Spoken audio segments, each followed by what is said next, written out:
శ్రీమాత్రే నమ. జై గురు దత్తాత్రేయ నమ. ఈ వీడియోలో మనం మే 16వ తారీఖు మధ్యాహ్నం సుమారు 2 గంటల ప్రాంతంలో కుంభరాశిలోకి మారుతున్నటువంటి రాహుగ్రహ ప్రభావం ఏ విధంగా ఉండబోతుంది అని పరిశీలించినప్పుడు మరి సుమారుగా 18 నెలలు తర్వాత గ్రహం ఈ రాహుగ్రహం మారడం జరుగుతూ ఉంటుంది. అంటే 18 నెలలకు ఒకసారి రాహు మారుతూ ఉంటాడు. ఆ ప్రయత్నంలో కుంభరాశిలోకి రావడం జరిగింది. అంటే కుంభరాశిలో రాహు మారిన టైంకి ఎటువంటి గ్రహాలు లేవు. ఆ కారణం వల్ల రాహు స్వతంత్రంగా తన ఫలితాన్ని ఇవ్వడం జరుగుతూ ఉంటుంది.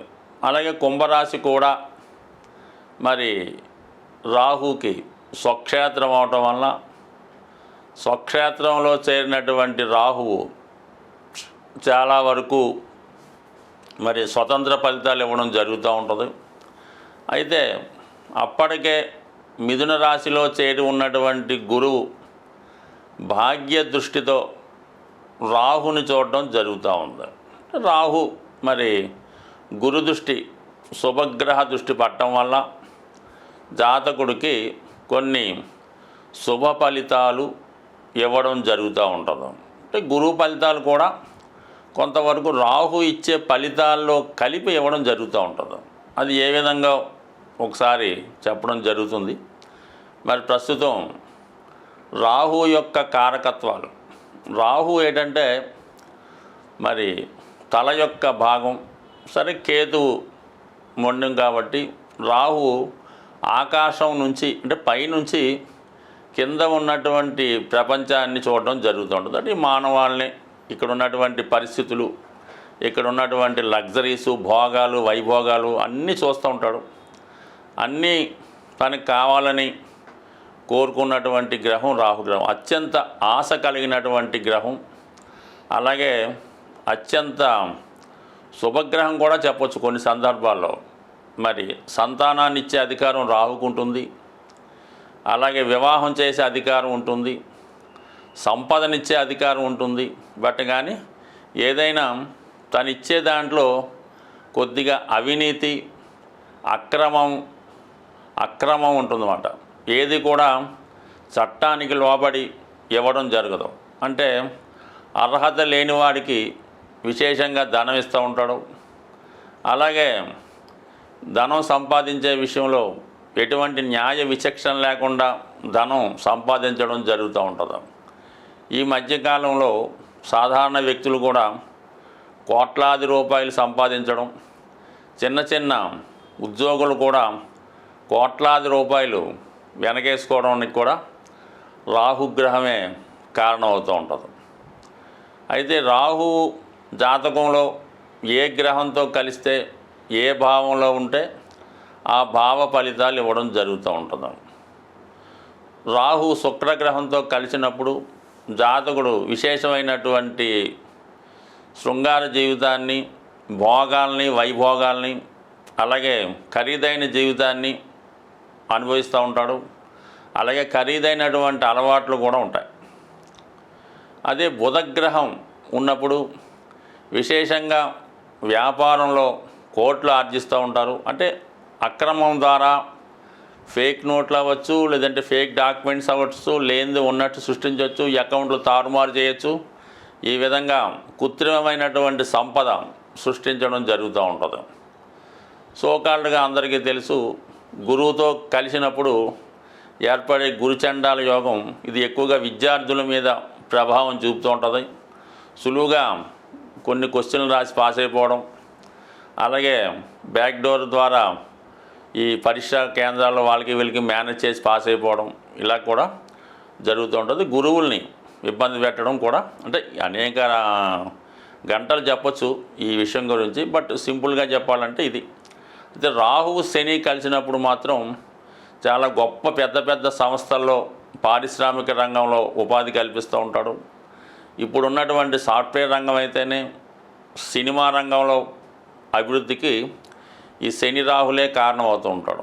ఎవరి జాతకంలో అయినా శని రాహులు కలిసి ఉంటే వాడి జీవితంలో చిన్న స్థాయి నుంచి అత్యున్నత స్థాయికి వెళ్ళే అవకాశాలు రావడం జరుగుతూ ఉంటుంది. అది కష్టపడి సంపాదించడం జరుగుతూ ఉంటుంది. ఇది గొప్ప యోగం మాట. చాలా వరకు ఇది జాతకంలో ఉండాలని కోరుకోవాలి. అలాగే ఏంటంటే శుక్ర రాహులు ఉండడం కూడా ఎలాగైతేనే జీవితంలో చక్కగా అనుభవిస్తారు. ఇంకా అందరికీ తెలుసు, రవి చంద్రులతో రాహు ఉన్నప్పుడు అది ఒక గ్రహణ యోగంగా ఏర్పడి జాతకుడి యొక్క మంచితనాన్ని మరుగున పెడుతుంది. పిల్లల వాళ్ళని ఇబ్బంది పడుతుంటారు. బట్ ఏదైనప్పుడు కూడా ఏ గ్రహం ఫలితం ఇచ్చినా ఇవ్వకపోయినా రాహు మాత్రం కంపల్సరీగా ఫలితం ఇవ్వడం జరుగుతుంది. ఇప్పుడు వచ్చినటువంటి ఈ గ్రహస్థితి ఇంచుమించుగా గ్రహాలన్నీ కూడా రాహు కేతువుల మధ్య ఏర్పడి ఒక విధమైనటువంటి కాలసర్ప దోషం లాంటి దోషం ఏర్పడింది. అయితే చంద్రగ్రహం బయట ఉండడం జరిగింది. మళ్ళా కొన్ని రోజుల్లో చంద్రుడు కూడా ఈ గ్రూపులో చేరడం జరుగుతుంటుంది. కాబట్టి మరి ఈ సమయంలో జన్మించిన వారి మీద కూడా ఈ గ్రహ ప్రభావం, ఈ రాహుకేతు ప్రభావం ఎక్కువగా ఉంటుంది. కాబట్టి సో ఏదైనా ఈ రాహుకేతువులు ఎంత శుభాన్ని ఇస్తాయో అంత ఇబ్బందిని కూడా పెడుతుంటాయి. అది జాతకుడు తనను తాను ఉపయోగించుకొని గ్రహాల్ని ఏ విధంగా సంతృప్తిపరచాలో, ఏ విధంగా నడిస్తే శుభ ఫలితాలు ఇస్తే తెలుసుకొని గ్రహాలకు అనుగుణంగా జాతకుడు నడిచినప్పుడు మరి గొప్ప ఉన్నత స్థాయికి జాతకులు వెళ్ళడం జరుగుతూ ఉంటుంది. కన్యా రాశి వారికి తిరిగి మళ్ళా అదృష్టం ప్రారంభమైందనే చెప్పచ్చు. వీరికి మార్చి 29 దాకా 6వ స్థానంలో ఉన్నటువంటి శని భగవానుడు సప్తమంలోకి వెళ్ళిపోవడంతో వీరి యొక్క అవకాశాలు చాలా వరకు తగ్గడం జరిగింది. అలాగే వీళ్ళలో ఉన్నటువంటి కాన్ఫిడెన్సు, శక్తి, సామర్థ్యం కూడా తగ్గడం జరిగింది. దాన్ని బదులుగా తిరిగి మళ్ళా 6వ స్థానంలోకి రాహు రావడం జరిగింది. మరి రాహుకి ఇది స్వక్షేత్రం అవటం వల్ల 6వ స్థానంలో ఎవరి జీవితంలో, ఎవరి జన్మజాతకంలో 6వ స్థానంలో రాహు ఉంటే వాటితో శత్రుత్వం అన్నది పెట్టుకుంటే ఈ జన్మలో కాకపోతే వచ్చే జన్మలో అయినా సరే వాడిని నాశనం చేసి తీరడం జరుగుతూ ఉంటుంది. అంత పవర్ఫుల్గా ఉంటుంది. అంతే 6వ స్థానంలో రాహు ఉన్నవాడితో ఎటువంటి విభేదాలు, విరోధాలు తెచ్చుకోకూడదని శాస్త్రం చెప్తూ ఉంటుంది. అలాగే వీళ్ళు సాధారణ స్థితిలో ఉన్నప్పటికీ కూడా గొప్ప గొప్ప విజయాలు వీరు ఎవరితో ఉంటే వారికి సక్సెస్ రావడం జరుగుతూ ఉంటుంది. మరి అటువంటి కన్యా రాశి వారికి ఇప్పుడు రాహు 6వ స్థానంలోకి వచ్చాడు.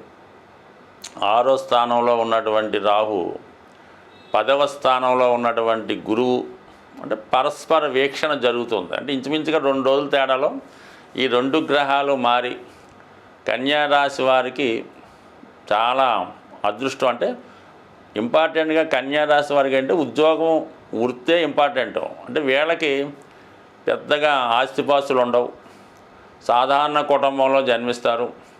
కేవలం ఏదో తల్లిదండ్రులు కూడా సాధారణ స్థితిలో ఉంటారు. అది కూడా తల్లిదండ్రుల బాధ్యత, రెస్పాన్సిబిలిటీస్ ఉంటాయి. ఏదో ఒక భారం వీళ్ళ మీద ఉండడం జరుగుతూ ఉంటుంది. అందువలన కంపల్సరీగా వీళ్ళు వ్యాపారం, చిన్న చిన్న వ్యాపారాలన్నీ కూడా కన్యా రాశి, కన్యా లగ్నం వారే చేస్తుంటారు. అంటే ఈ జెరాక్స్లు, ప్రింటింగ్ ప్రెస్లు, చిన్న చిన్న కిరాణా షాపులు, ఇవన్నీ అంటే వారి స్థాయిని బట్టి చిన్న పెద్దదా అనుకోవచ్చు. బట్ ఏదైనా వీరికి మళ్ళా గొప్ప అవకాశం రావడం జరిగింది. మళ్ళీ మీరు ఏదైనా వృత్తిలో ప్రవేశిద్దాం అనుకున్న వారికి, అంటే ఎక్కువగా గురువు, రాహు, కర్కాటకం, అలాగే కన్య, ఇవన్నీ బ్యాంకింగ్ రంగంలో మీరు ప్రవేశించాలనుకుంటే మీకు ఈ సమయంలో, అంటే బ్యాంకింగ్ అనుభవం కేవలం బ్యాంకే కాకుండా అన్ని రకాల ఫైనాన్స్ సంస్థల్లోకి మీరు ప్రవేశించడానికి అవకాశం ఉన్నది. ఎస్పెషల్లీ ఎక్కువగా ఈ కన్యా రాశిలో విద్యార్థులకి, అంటే ముఖ్యంగా అమ్మాయిలకి ఎక్కువగా మెడిసిన్ మీద ఆశ కలుగుతూ ఉంటుంది. సో అటువంటి వారు మరి ఈ సంవత్సరంలో గట్టిగా ప్రయత్నం చేయడం వల్ల వారికి మెడిసిన్లో ప్రవేశం దొరికే అవకాశం ఉంది.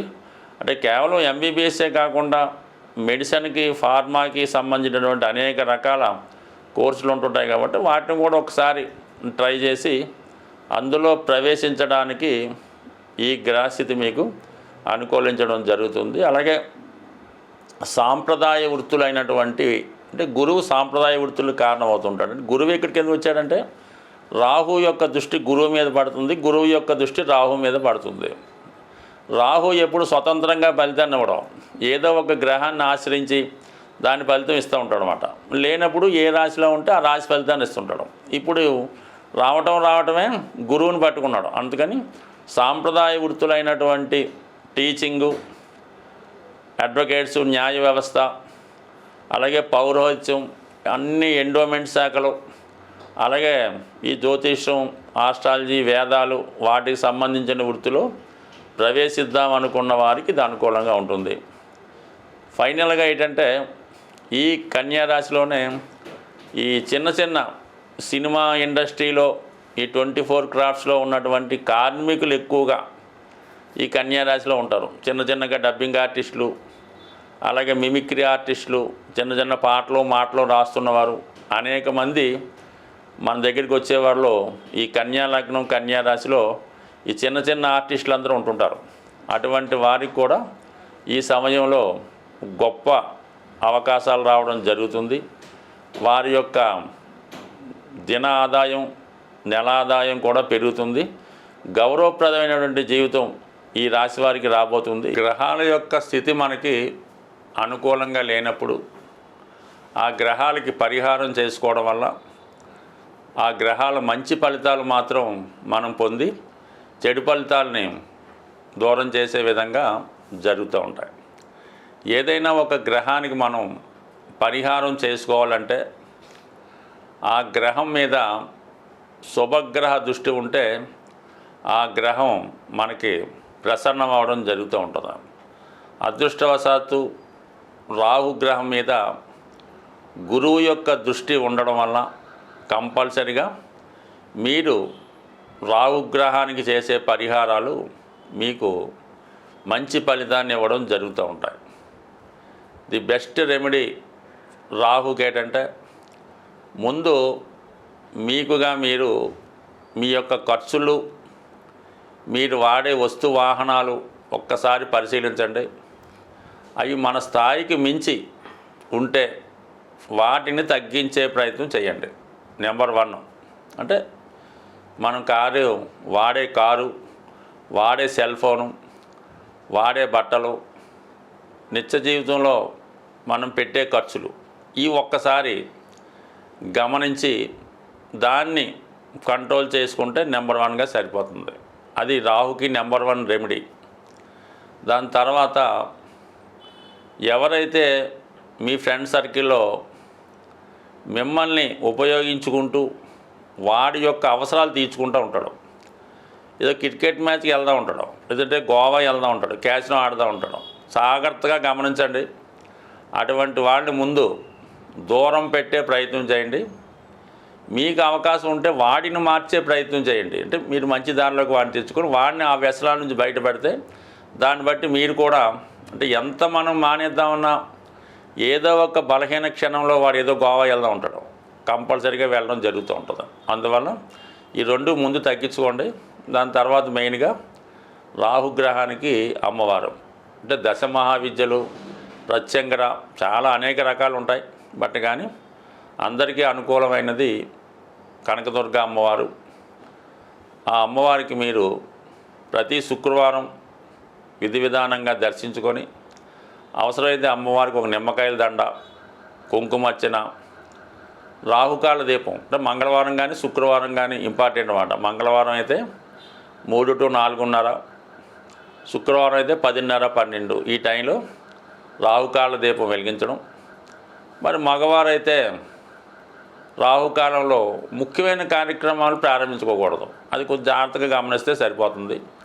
అలాగే ఎక్కువగా ఏదైనా మరి ఈ వాయుతత్వ రాశిలో రాహు ప్రవేశించాడు కాబట్టి విధి విధానంగా మీరు అమ్మవారికి హోమం చేయడం ద్వారా కానీ హోమంలో పాల్గొనడం వల్ల కానీ కంపల్సరీగా రాహు ప్రసన్నం అవడం జరుగుతుంది. అంటే గురు దృష్టి కూడా ఉంది కాబట్టి గురువు యొక్క స్ట్రెంత్ను కూడా పెంచుకోవచ్చు. గురువు బలాన్ని పెంచుకోవాలంటే ఏకైక మార్గం ఏంటంటే దక్షిణామూర్తి, దత్తాత్రేయుడు, మీకు విద్య నేర్పిన గురువు.